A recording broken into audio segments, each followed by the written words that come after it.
you look at the U.S. team, and it feels like in a different generation with Landon Donovan and Tim Howard, like we knew them. This team, I don't know if they're going to be more talented. I don't know if they're better, but it doesn't feel like we know this American team as much as we did that team, from a few years ago. Isn't that crazy? Because football's never been more popular in the United States than it is now.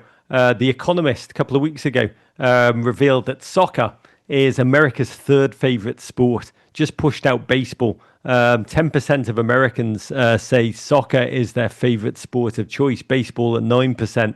I was laughing. I went on A-Rod's show and he kept asking me variations of the same question, which was like, when's soccer going to take off in the United States? I was like, A-Rod, it's just edged out your baseball, baby. I felt like I felt like I was saying the world is round, A-Rod, and you are a flat earther. So the sport's never been more popular. We have a young audience that's growing World Cup to World Cup across this nation.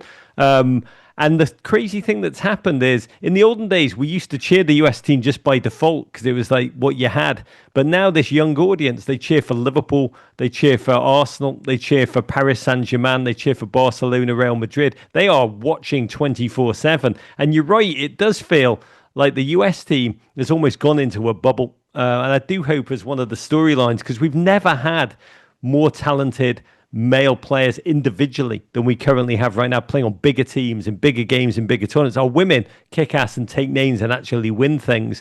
But the men's team need to make some noise at this tournament to make our nation really care.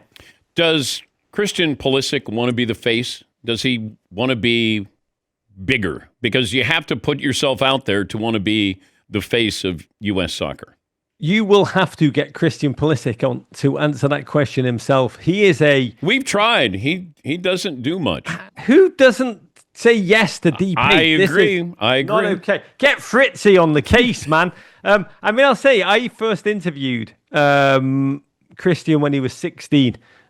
He is the most talented, the most accomplished young male footballer our nation's ever produced in terms of playing in the biggest games for the biggest teams, consistently scoring. Clint Dempsey is the most remarkable in terms of his thriving in Europe. What Christian has done is without a doubt what he can do with a football is without a doubt peerless. He's also incredibly quiet. He's also incredibly introverted. But he's also the gentleman who's cursed early by a reality TV show at a porn store where they were trying to explain how much a Christian Pulisic signed jersey should be. And the porn shop owner goes, "Oh, dude's like the LeBron James of soccer." So that's kind of cursed him. And he is the commercial face. You'll see him in every ad. Other than the ones Sir David Beckham is going to be all over our World Cup. But given the choice, does he want to do it? The honest truth is he's made it very clear he doesn't. He loves playing football. It's where he speaks. I mean, athletes like this in the NBA and the NFL, they like to do their talking on the court. That's who Christian Pulisic is in his heart and soul.